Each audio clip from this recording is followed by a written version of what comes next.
8, 9, 10. What you doing, Jeff? Spot me, Ray. I'm blasting my pecs. Yeah, I can see that you're really working that bar. And what do you got on there, like 25-pound weights? There's 2 of them. Right, I see that. Plus the weight of the bar. All right, so you came to Voluntown, Connecticut just to go to the gym and lift a few dozen pounds? No, Ray. We came to Voluntown looking for Elmer Bitgood, the strongest man in New England.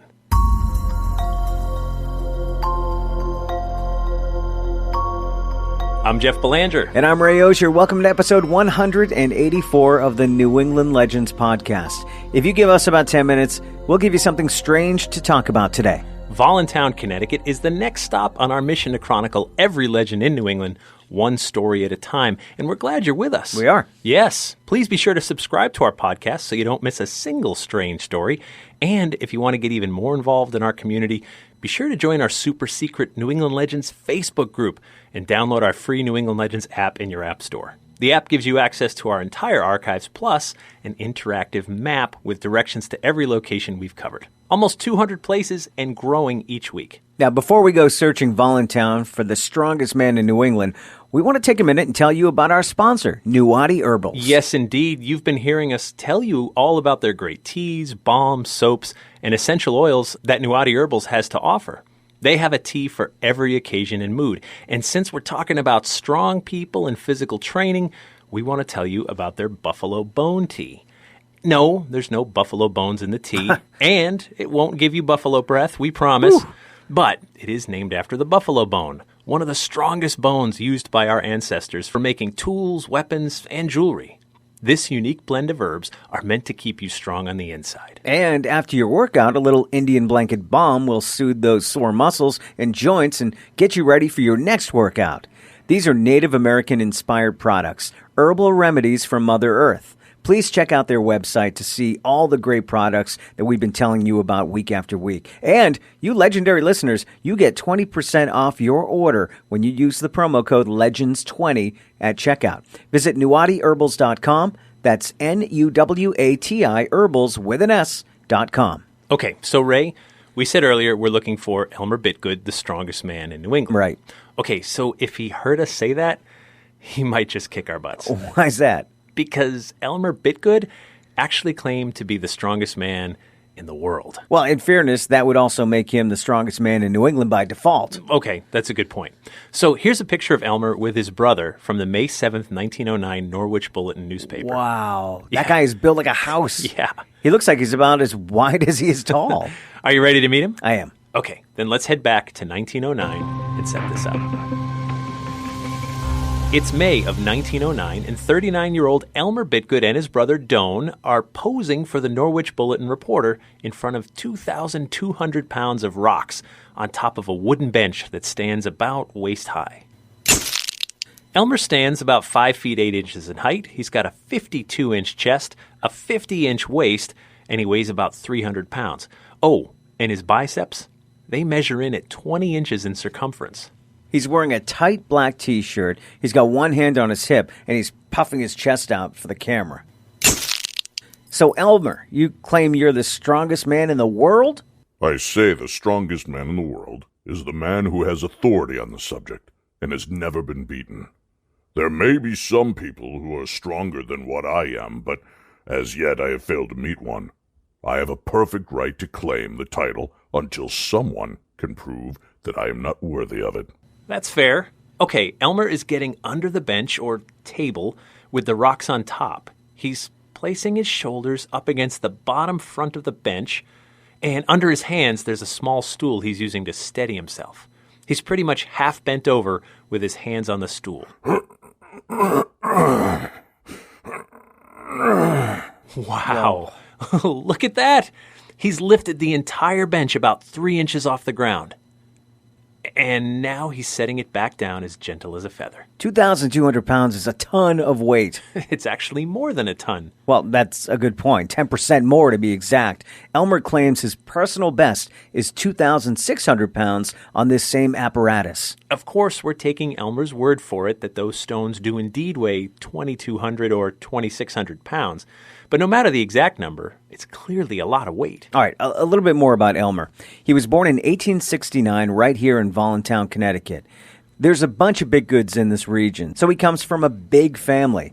And I don't just mean there's a lot of them. I mean these Bitgoods aren't small people. We already saw Elmer's brother Doan, who is almost as big as Elmer. They also have a brother named Paul, one named Eugene, and one named Robert, plus 2 sisters, Mary and Elizabeth, and various cousins in the region. Elmer leads a simple life. He works on the family farm here with his brother. He doesn't drink alcohol ever. In fact, the only liquids he ever drinks are water and milk. He's not married, never was, and he's a devout Baptist. He's kind of a gentle giant here in Voluntown. Everyone knows him, and most folks, they like him.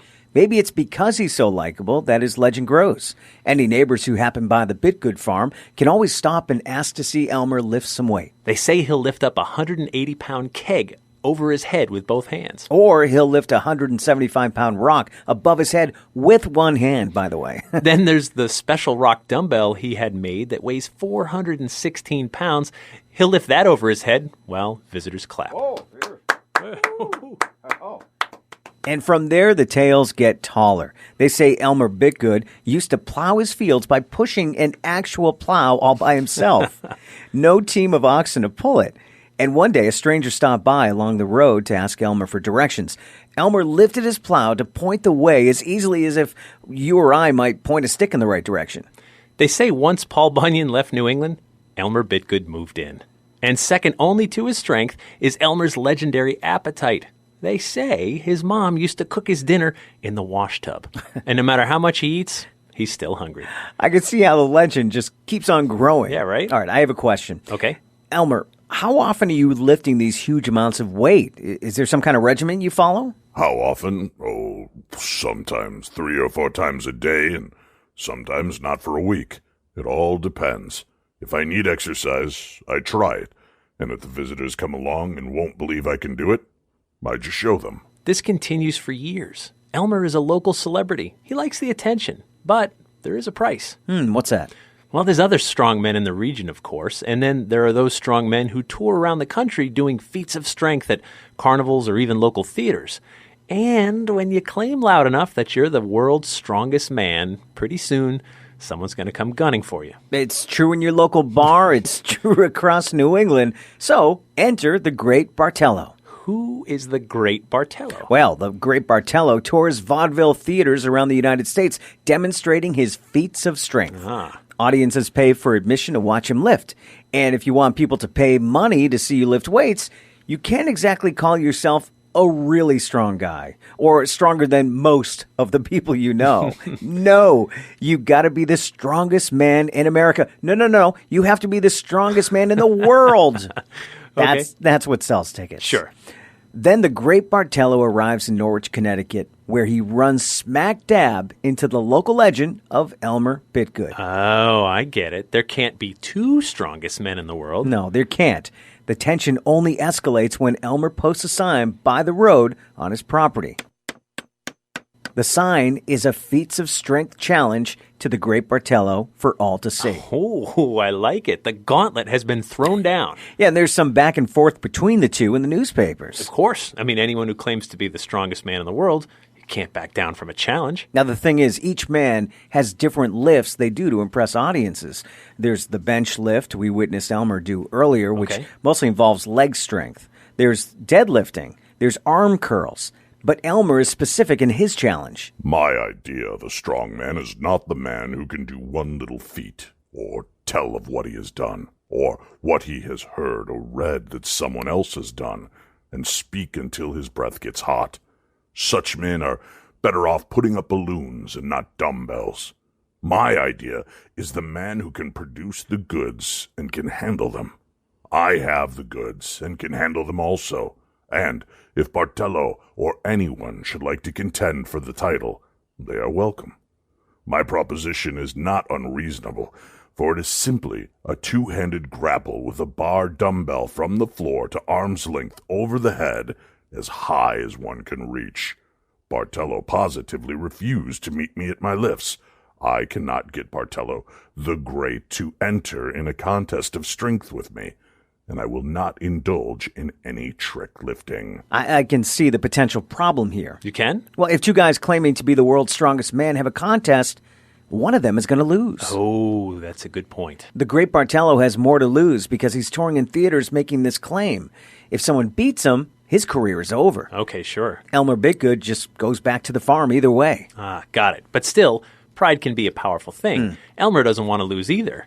The way he remains a local celebrity is to show off his feats of strength at local fairs and events, and all the while his legend grows. The newspaper claims he can pick up 250 pounds with the little finger of each hand. The stories, they just go on and on. Meanwhile, the Great Bartello Challenge never does come to fruition. Both men go on their way, each claiming to be the world's strongest. After 1916, Elmer Bitgood kind of fades into legend. There may be some people who are stronger than what I am, but as of yet I have failed to meet one. I have the perfect right to claim the title until someone can prove that I am not worthy of it. And that brings us back to today. We know Elmer Bitgood died in 1938. And between 1916 and 1938, he's not really mentioned in the papers again. Now granted, in 1916 he was 47 years old, and one can only display feats of strength for so long before Father Time catches up with you. You know, unless you're Tom Brady. Yes, that's true. But it does suck getting old. It does. If Elmer Bitgood taught us anything, it's that one way to retain your title of world's strongest man is to avoid challenges from people who might dethrone you. Yeah. Still, I love how the legend of Elmer grew. Yeah. As one person is trying to describe just how strong this guy is to others, you can't help but exaggerate, just a little. We saw one story in the newspaper about a claim that Elmer used to hoist a cow in his barn with a leather strap over one of the beams. Elmer was said to pull off this act only using his teeth. Oh, ouch. So we were wondering how Elmer's claims would compare to today.